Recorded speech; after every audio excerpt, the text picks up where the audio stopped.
Hello everyone, welcome to Brain Shock. Sir finally power grid की GATE 2023 के through vacancy आ चुकी है। ठीक है, नोटिफिकेशन तो काफी पहले ही आ गया था गेट से पहले, बट अब ऑफिशियल आ चुका है कि कितनी वैकेंसीज हैं और कब से अप्लाई करना शुरू करना है। ठीक है, तो उसको डिटेल में हम डिस्कस करेंगे इस वीडियो में।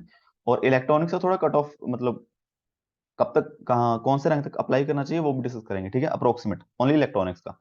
और जो लोग अभी पहली बार गेट दिया है, अच्छा रैंक आया है, पीएसयू के लिए अप्लाई कर रहे हैं, तो उनको ये बात ध्यान में रखनी है, कोई भी वैकेंसी फिक्स नहीं है। ठीक है, मतलब फिक्स टाइम नहीं है कि पावर ग्रिड की पिछले साल इस तारीख को आई थी, फिर लिस्ट आएगी, फिर इंटरव्यू आएगा।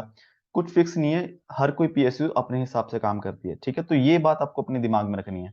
ठीक है, ताकि आप वेट मत करते रह जाओ। ठीक है, फॉर्म भर दो, अपना जो बाकी कोई और एग्जाम की प्रिपरेशन कर रहे हो वो करते रहो। ठीक है, बहुत ज्यादा डेली वेबसाइट मत चेक करते रहो, 10-10 बार, 15-15 बार रिफ्रेश कर रहे हो। ठीक है, वो चीज मत करना। ठीक है, तो अब डिस्कस करते हैं। देखो, डिटेल एडवर्टाइजमेंट तो पहले ही आ चुकी थी, और अब आई है वैकेंसी नोटिफिकेशन। तो सबसे पहले हम वैकेंसी नोटिफिकेशन ही देख लेते हैं। देखो, जो वैकेंसीज आई हैं,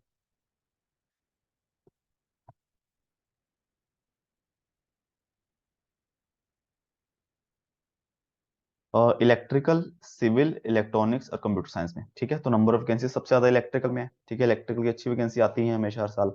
83, सिविल में 20, इलेक्ट्रॉनिक्स में चलो 20 आ गई। 2021 में 10 थी, 22 में आई नहीं, इस साल 20 है, फिर भी चलो डबल हो गई है।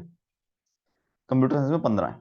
ठीक है, और ये फिर category wise unreserved, OBC, SC, ST, EWS. ठीक है, तो इलेक्ट्रॉनिक्स में 8, 5, 3, 2, 2।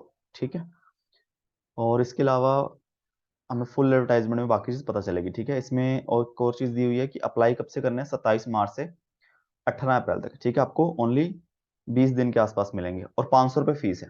500 रुपये फीस भी जो है वो only SC, ST, PWD, ex serviceman को नहीं है, बाकी सबको, यानी कि जनरल, ओबीसी एंड ईडब्ल्यूएस को। ठीक है, इसके अलावा तो इसमें कुछ डिटेल नहीं है। बाकी हम फुल एडवर्टाइजमेंट देखते हैं, सिलेक्शन प्रोसेस, ये सब चीजें। ठीक है, वो सब लिखा हुआ है इसमें। अब देखो, पोस्ट वैलिड गेट स्कोर चाहिए आपको ना, ओनली 2023 का। और जिस जो इलेक्ट्रिकल की पोस्ट है उसके लिए इलेक्ट्रिकल गेट स्कोर चाहिए, इलेक्ट्रॉनिक्स के लिए ईसी का, सिविल के लिए सिविल का, और कंप्यूटर साइंस के लिए कंप्यूटर साइंस का। ठीक है, इसमें कोई दिक्कत नहीं है। और सबसे जरूरी बात देखो, एलिजिबिलिटी। कोई भी आप एडवर्टाइजमेंट चेक कर रहे हो तो सबसे पहले अपनी एलिजिबिलिटी वगैरह चेक करो कि हाँ मैं एलिजिबल हूँ कि नहीं हूँ। ठीक है, सिंपली यहाँ पे लिखा हुआ है 28 साल का होना चाहिए, 31/12/2022। ठीक है, तो इस डेट को 28 के होने चाहिए। इस डेट को अगर आप 28 से एक दिन ज्यादा भी हो तब भी आप एलिजिबल नहीं हो। ठीक है, ये चीज सबसे इंपॉर्टेंट है देखनी, एज। ठीक है, इसलिए नोटिफिकेशन पढ़ा करो, उसके बाद फिर पूछते मत रहा करो मैं एलिजिबल हूँ या नहीं एलिजिबल हूँ। ये लिखा हुआ है साफ साफ। ठीक है, इसेंशियल क्वालिफिकेशन। अब क्वालिफिकेशन भी इंपॉर्टेंट है, डिग्री भी जरूर देखनी है कि हाँ मेरी डिग्री कौन से डिसिप्लिन में एलिजिबल है। ठीक है, अब जैसे इलेक्ट्रिकल का जो डिसिप्लिन रहेगा उसमें electrical, electrical power, electrical and electronics. ठीक है, पावर सिस्टम इंजीनियरिंग, ये सारी इलेक्ट्रिकल में एलिजिबल हैं। इलेक्ट्रॉनिक्स में कौन कौन सी एलिजिबल हैं, electronics, electronics and communication, electronics and telecommunication, electronics and electrical communication. ठीक है, यहाँ पे कम्युनिकेशन भी है, और टेलीकम्युनिकेशन या टेलीकम्युनिकेशन, ये एलिजिबल है इलेक्ट्रॉनिक्स में। सिविल में कोई दिक्कत होती नहीं है, कंप्यूटर में कंप्यूटर और आईटी होती है। ठीक है, तो जो लोग दूसरी ब्रांच में गेट देते हैं, जैसे इलेक्ट्रिकल वाले इलेक्ट्रॉनिक्स में देते हैं, उनको फायदा नहीं होगा क्योंकि उनको इलेक्ट्रॉनिक्स की डिग्री भी चाहिए। ठीक है, फिलहाल पावर ग्रिड में। बाकी हर पीएसयू में आपको चेक करना है, हो सकता है कोई ना कोई एलिजिबल कर दे। ठीक है, और फिर लिखा है, देखो फाइनल ईयर वाले, एक ये इंपॉर्टेंट चीज होती है कि फाइनल ईयर वाले पूछते हैं कि हम एलिजिबल हैं कि नहीं है। देखो, जिनका 14 अगस्त 2023 तक रिजल्ट आ जाएगा वो एलिजिबल है। ठीक है, आ ही जाता है अगस्त तक मोस्टली। और फिर 60% चाहिए, वो सब चीज़ों पता ही है। ठीक है, ये हो गया। ये रिलैक्सेशन वगैरह दिया हुआ है, तो अपनी कैटेगरी के हिसाब से चेक कर सकते हो। ठीक है, अब दूसरी इंपॉर्टेंट चीज जो आती है, जब आपने एलिजिबिलिटी चेक कर लिया आपने कि हाँ मैं एलिजिबल हूँ, सिलेक्शन प्रोसेस क्या है। ठीक है, कि किस तरीके से सिलेक्शन होगा फाइनल। तो इन्होंने बोला कि सिलेक्शन प्रोसेस जो होगा, हमने गेट के मार्क्स आउट ऑफ 100। ठीक है, ग्रुप डिस्कशन होगा और पर्सनल इंटरव्यू होगा। ठीक है, गेट के मार्क्स तो हमें पता ही है। और ये रहा, पहले इंटरव्यू में आपको मिनिमम 40% नंबर लाने पड़ेंगे अनरिजर्व वालों को, और ओबीसी एससी एसटी पीडब्ल्यूडी को 30%, ठीक है, जितने भी मार्क्स हो। अब वेटेज, ये इंपॉर्टेंट है सबसे ज्यादा, देखो सबसे मैक्सिमम वेटेज रहेगा 85% गेट के मार्क्स का, मतलब आपके जो 100 में से मार्क्स होंगे ना गेट के, 100 में से जितने मार्क्स भी आएंगे उसको 80 में से बना दिया जाएगा, 85 में से, ठीक है, वो आ जाएगा। 3% ग्रुप डिस्कशन, 12% पर्सनल इंटरव्यू, उसके बाद ये 100 में से मार्क्स बनेंगे, उसके बेसिस पे जो भी आपकी लिस्ट बनेगी, ठीक है। तो ये रहा सिलेक्शन प्रोसेस। तो कोई भी आप पीएसयू का फॉर्म भरते हो, आपको उसकी इंफॉर्मेशन चाहिए, ठीक है, ग्रुप एजुकेशन, पीआई, बच्चों का इंटरव्यू एक्सपीरियंस कैसा रहा, उसके लिए दो ही अपने सोर्स हैं। ऑनलाइन सर्च कर लो, कोरा वगैरह पे आपको इंटरव्यू के एक्सपीरियंसेस मिल जाएंगे डिटेल में, ठीक है।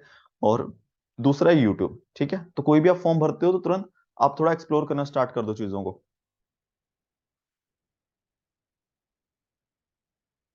ठीक है, ये सब लिखा हुआ चीजें। और हेल्थ पैकेज, देखो पैकेज बहुत अच्छा है।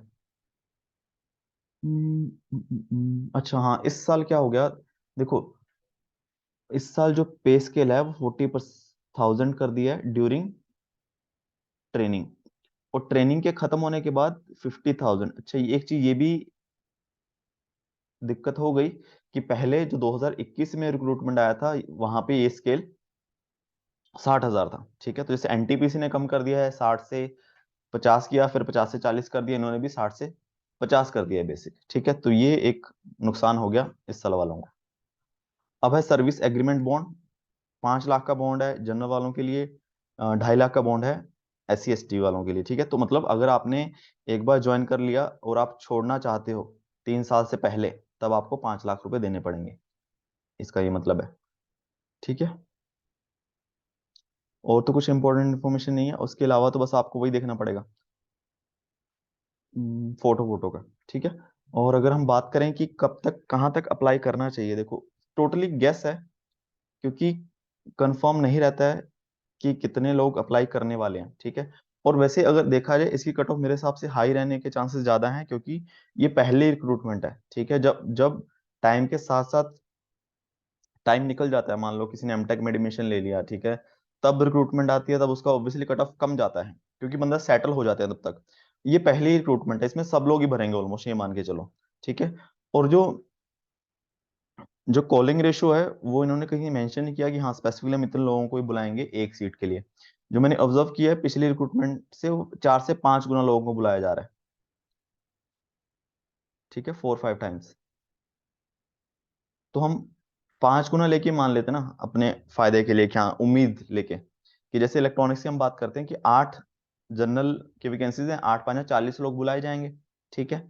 तो इसका मतलब ये है कि 40 तक तो बहुत अच्छे चांसेस है, बट ये भी है कि बीच में काफी लोग होंगे जिनका टारगेट होगा कि हाँ एमटेक ही करना है, फॉर्म अप्लाई नहीं करेंगे, हो सकता है कोई ना कोई थर्ड ईयर वाला भी हो इसमें, ठीक है।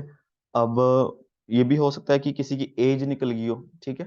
तो अच्छा चांसेस है, 100 से नीचे नीचे वालों के लिए अच्छा चांस है मेरे हिसाब से, ठीक है, कि उनको कॉल आने के चांसेस है 100 के आसपास ही, एग्जैक्ट तो कुछ नहीं कह सकता, बट फिर भी जनरल में 200 तक अप्लाई कर दो, ठीक है, इनकेस थोड़ी बहुत कभी कभी सीट रिवाइज हो जाती हैं, ऐसा होता है, ठीक है।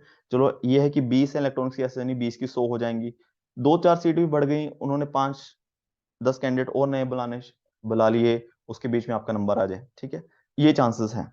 इसीलिए थोड़ा सा मार्जिन लेके ही अप्लाई करना चाहिए, ये अनरिजर्व, ठीक है। और इसके अलावा भी अगर 200 से ऊपर भी कोई अप्लाई करना चाहता है, किसी की इच्छा है, तो अपनी मर्जी है, ठीक है। ऐसा कुछ फिक्स नहीं है मैंने बोल दिया कि 200 से कम कम ही अप्लाई करो, 200 से कम ही अप्लाई करना है, अपनी इच्छा है। 500 रुपये लग रहे हैं, जिसको लगाने हैं लगा सकते हैं, कोई दिक्कत नहीं है, ठीक है। और ओबीसी ये कैटेगरी में जो कट ऑफ बता रहा हूँ वो अप्रोक्सीमेट है, क्योंकि हमें एग्जैक्ट डेटा नहीं पता। 2022 में आईआईटी खड़गपुर ने अच्छा डेटा रिलीज किया था कि हमें थोड़ा सा आइडिया हो जाता था कि हाँ इस कैटेगरी के कितने स्टूडेंट्स हैं इतने टॉप 1000 वगैरह में, उससे थोड़ा सा आइडिया लग जाता था, बट अभी तक कुछ ऐसा डेटा 23 का नहीं आया है, ठीक है। तो इसमें अभी तक सिर्फ गैस है। तो ओबीसी ईडब्ल्यूएस का कट ऑफ वैसे अलग अलग जाएगी, मैं एक साथ बता देता हूँ कि 500-700 तक अप्लाई कर दो, देखा जाएगा, ठीक है। एससी में 3 सीट है, तो 5 से 15, 12 से 15 लोग बुलाए जाएंगे, तो ये 1500-2000 तक कर दो अप्लाई, ठीक है।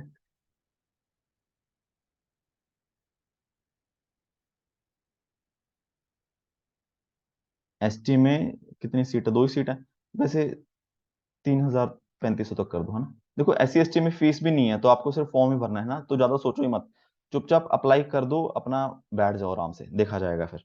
ठीक है, तो यही गैस है, ठीक है, एग्जैक्ट कुछ नहीं, बाद में पता चलेगा। अपना फॉर्म भरो चुपचाप, बाकी PSO का वेट करो, और बाकी देखा जाएगा। ठीक है, इसके अलावा कुछ डाउट हो नीचे कमेंट कर सकता है। वीडियो इन्फॉर्मेशन मिली हो तो प्लीज वीडियो को लाइक करना एंड चैनल को सब्सक्राइब कर देना। Thank you so much.